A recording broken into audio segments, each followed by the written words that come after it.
안녕하세요. 범블한 목토파입니다. 구독과 좋아요, 알림 설정, 회원가입 부탁드리겠습니다.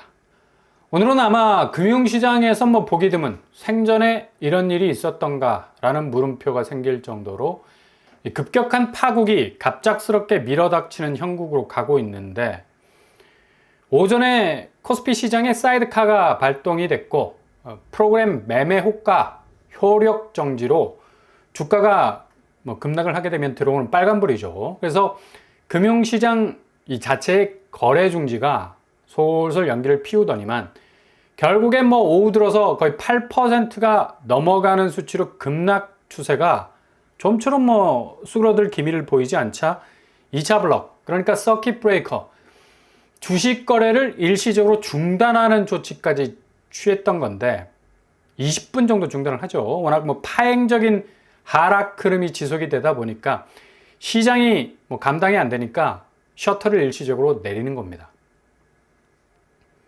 이건 거의 4년 전에 있었던 서킷 브레이커를 그대로 재현하는 듯한 급격한 변동성을 보이는 금융시장이 더 이상 손안에 들어올 수 있는 통제력을 상실하면서부터 발생하는 시장 방어 액션인데, 거의 금융시장에선 기록적인 날로 기억이 될 것 같네요. 현재 코스피는 8% 이상의 급락을 해서 오전에는 2600선이 붕괴가 됐는데 2500선까지 붕괴, 2400선에 머물고 있는 걸 볼 수가 있습니다. 코스닥 역시도 600선이 위태위태해 보이는 지경에까지 이르게 됐고요. 이게 지금 서킷 브레이커까지 가동하면서 급락을 최대한 막아보려는 시도를 했지만 걷잡을 수 없이 산불이 번지듯이 확산되는 조짐 막을 수 없었고요. 그야말로 미국 증시의 폭락이 가져다주는 거의 100배에 가까운 금융시장의 대혼조세를 코스피와 코스닥 시장이 그대로 재현을 했던 건데, 거의 IMF 때는 2, 3일 간격으로 주가가 7%씩 빠지는 추세였고요. 단일 기록으로 보자면 오늘 8% 이상이 빠졌으니까 IMF를 훌쩍 뛰어넘어 버리는, 앞에 세워진 허들을 그냥 완전히 부셔버리는 행보를 보이고 있었던 건데, 이렇게 되면 한국은 부동산 행가래를 열심히 치면서 고점에 집이라도 사자, 대출 무한궤도로 땡기면서 벌떼 같은 매집 행위를 보이던 자금 이동 동선들 고스란히 부채로, 부실로 한순간에 돌변할 수 있는 리스크를 떠안을 수밖에 없다는 얘기죠. 결국 실체 없는 집값 상승세의 파국이 이렇게 빨리, 이것도 금융시장의 자산 대변화의 파국으로부터 비롯된다고 목이 터져라 말씀을 드렸었습니다. 꼴랑 기준금리 하나 가지고 그게 만사가 될 거라는 믿음이 얼마나 허약한 자산시장의 민낯을 보여주는 이 단편적인 기대감에서 비롯된 신기루 같은 일이 될 수가 있겠습니까? 지금 이런 금융시장의 대변곡점은 아주 단기적으로 끝날 해프닝에 가까운 일이 아니라는 것이 더욱 우려스러운 일이죠. 이게 단지 한국에서 일어나는 금융 대변화의 시작을 알리는 그런 위험 신호가 아니라 동시다발적으로 전 세계적인 마치 대공황의 시대가 올 것 같은 전조를 드리우고 있는데, 오늘 일반 주식도 거의 기록을 갈아치웠고요. 니케이 지수가 우리보다 더 빠졌어. 거의 12% 넘어가고 있는 모습 보이고 있는데, 일본이 최근에 기준금리 인상하면서 뭔가 슈퍼 엔저 상황에서 빠져나오려는 모습을 발버둥 치면서 보여줬었는데, 미국발 금융 충격에서 그냥 그대로 이맛박이 깨지는 듯한 엄청난 충격을 고스란히 받고 있는 걸 볼 수가 있죠. 아마도 일본은 이 와중에도 엔화의 위기를 극복하려는 의지를 더욱 불태울 수밖에 없는 것도, 이렇게 지금 주가가 빠지고 있는데 버틸 힘이 별로 없다는 얘기입니다.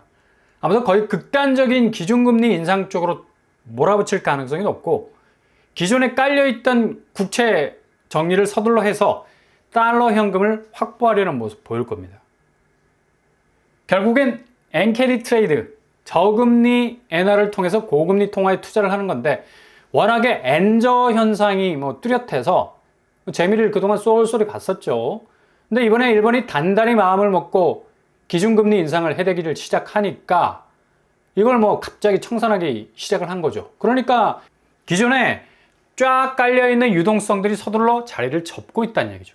그만큼 시장에는 돈이 흘러갈 수 있는 물꼬가 말라가기 시작한다는 얘기예요. 그러니 당연히 주식시장은 작은 물꼬가 빡빡해지니까 영향을 받을 수밖에 없었던 건데, 이런 현상은 이제 주식 폭락이 그냥 단순히 하루 이틀 출렁거리다가 다시 회복 수순으로 가기에는 너무 갈 길이 멀어져 버렸단 얘기죠. 결국 지금의 금융시장 대혼돈의 추세는 중장기적인 궤적을 가지고 계속해서 주식시장을 흔들고 또 그 여파는 고스란히 국내 부동산으로 이어지게 될 거란 얘기입니다. 중국 주식시장도 여지없이 동조화 현상을 보였고요. 아무튼 오늘 동아시아 쪽 금융시장은 거의 폭탄을 맞은 거나 다름이 없는 엄청난 충격을 연속적으로 받고 있는 거죠. 이게 지금 미국 주식시장이 개장을 하게 되면 더욱 가관이 될 것은 지금 미국 증시 공포지수가 3개월 만에 최고치를 찍고 있다는 건데, CBOE, 시카고 옵션 거래소 변동성 지수가 25% 정도가 상승한 지표로 마감을 하고 주말을 지나온 건데, 거의 장이 오픈이 되는 미국 주식시장 역시도 월요일이 시작되자마자 초토화될 가능성이 높다는 얘기죠. 이렇게 공포지수가 출렁거리고 있는 상황이라서 미국 나스닥, 다우존스, S&P 500은 다시 한번 엄청난 파동을 겪을 것으로 전망이 되고요. 야간에 움직이는 S&P 500 공포지수가 미리 알을 딱 까놓고 있는 형국 보이지 않습니까? 그러니까 미국 주가가 열리기 전에 선제적으로 보여주는 이 주가의 흐름을 파악할 수 있는 공포지수인데, 안 봐도 비디오라는 얘기죠. 34를 뚫어버리고 있는데 지금 엄청난 공포가 미국 주식시장을 강타하고 있는 상황입니다. 이렇게 상황이 급박하게 돌아가니까 미 연준은 기준금리 하나만 붙들고 지금까지 시장 상황을 통제해 왔는데, 이거 거의 답이 없는 상황으로 돌아가고 있다는 얘기죠. 오마의 현인이라 불리는 워렌 버핏도 애플 주식 보유 지분을 절반으로 싹둑 잘라버리는, 일단 보유 현금 늘리겠다는 그런 의도죠. 이후에 엄청난 금융 충격을 대비하고 있는 거 아니냐라는 그런 전망도 나오고 있는데, 이런 식으로 판사리가 아주 불안하게 돌아가는 걸 보고 있으니까 당연히 연준의 금리 인하, 그것도 B컷으로 가야 한다는 목소리가 볼멘듯이 터져나오고 있기는 한데, 지금 빠르게 미국 경제지표가 식어가는 모습을 보이는 듯한 상황은 아무래도 9월 인하설에 대한 가장 명분 있는 이유가 되기도 하는데, 이게 지금 타이밍상 너무 늦은 것 같은 느낌적 느낌을 주는 건 하락 추세로 가고 있는 미국 경기가 브레이크를 밟고 다시 노멀한 궤적으로 가기에는 너무 멀리 왔다는 얘기예요. 아무리 기준금리 인하를 큰 폭으로 내린다 한들 그리 표가 나지 않을 것이란 얘기고, 앞으로 이런 위기를 극복하기 위해선 계속해서 달러를 풀어서 가야 하는 방법밖에 없기 때문에 아무리 공격적 금리 인하를 단행한다 해도 인플레가 들이오는 물가 불안 요소는 연준의 발목을 잡아 당길 수밖에 없는, 정말 물귀시 같은 지긋지긋한 물가 상승 요인이 더블업으로 작용할 가능성 높아질 거란 얘기죠.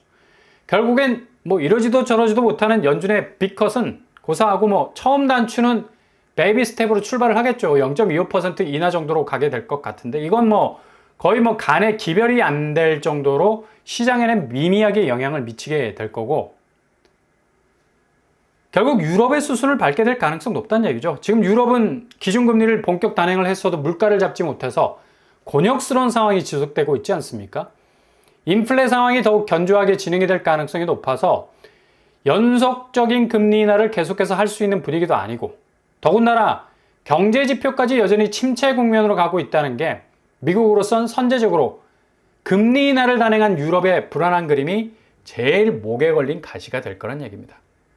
그러니 국내 부동산은 이런 금융 대참사의 서라운드 영향을 고스란히 받을 것으로 예상이 되죠. 가을에 불장으로 갈 거란 얘기들이 얼마나 터무니없는 전망이었는가를 고스란히 보여주고 있는데, 코스피는 8.7% 하락, 코스닥 11.3% 하락, 역대급이라 표현해도 될 정도의 금융 대란. 게다가 일본 니케이 지수 12.4%, 대만의 가권 지수도 8% 이상이 빠지는 주변국들의 자산 가치 손에 손잡고 벽을 넘는 그런 과정이 진행이 되면서 이건 뭐 단지 단기적인 금융자산의 하락이 아닌 전체 자산시장에 지대한 영향을 주는 마이너스 지표의 확대 재생산의 그림을 그리는 것이기 때문에 가을에는 뭐 거의 서울 집값의 상승세라는 그림이 거의 파괴적인 수준으로 벼락을 맞을 가능성이 높아졌다는 얘기죠. 그러니 지금 스트레스 DSR 2단계 적용 시작일이 9월 1일이 되기 전에 오르는 집 사기 위해서 거의 8조에 가까운 주담대가 실행이 된 것이 얼마나 뼈아픈 손실로 돌아올지는 불을 보듯 뻔한데 6월달 서울 아파트 거래량이 7,300건 찍었다고 뭐 난리 부르스를 쳤던 이 거래 지표야말로 죄다 위험지수라고 말해도 된다는 얘기입니다. 그만큼 부채 떠안고 자산을, 그것도 자기 소득의 몇 배나 되는 집값을 바친 건데 고스란히 무너지는 금융시장과 함께 부동산 시장은 엄청난 충격파로 하락 수순으로 가게 될 가능성이 아주 높아졌다는 얘기죠. 경제 대공황이라는 말에 비견이 될 정도로 세계 경제는 미국을 중심으로부터 해체되는 금융시장의 새로운 조짐들, 결국 극심한 경제 침체의 국면으로 들어가는 와중에 말라버린 현금이 주식시장에서 이미 그 조짐을 드러내고 있고 이걸 막으려고 미국 중앙은행은 공격적인 기준금리 인하를 단행하겠지만 한편으론 미국은 만성 재정 적자를 메우기 위해서라도 정부 차원에서 달러를 찍어낼 수밖에 없는 상황이라 다시 물가는 인플레를 자극하는 이거 그냥 물레방아 인생이네요. 계속적으로 악화가 양화를 구축하는 쪽으로 반복되는 추세가 이어질 것으로 보인다는 얘기죠. 그러니 가을은 가장 극심한 부동산 집값의 대변화가 시작되는 스타트를 끊는 자산 가치의 해체가 이어질 수 있는 위험들이 사방에서 번물 터지듯이 나오게 될 겁니다.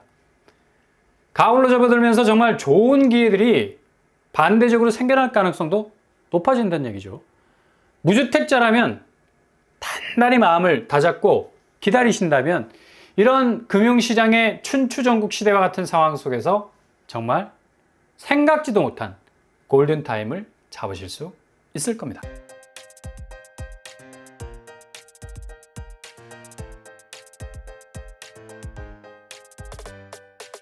오늘의 부동산 캐릭터죠. 오늘 뭐 거의 금융대란에 가까운 일들, 이게 뭐 단기적인 하락세가 아닌 것은 미국이 다시 오늘 주식시장 개장되면서 엄청난 공포를 불러올 추세를 보이게 될 것으로 예상이 됩니다.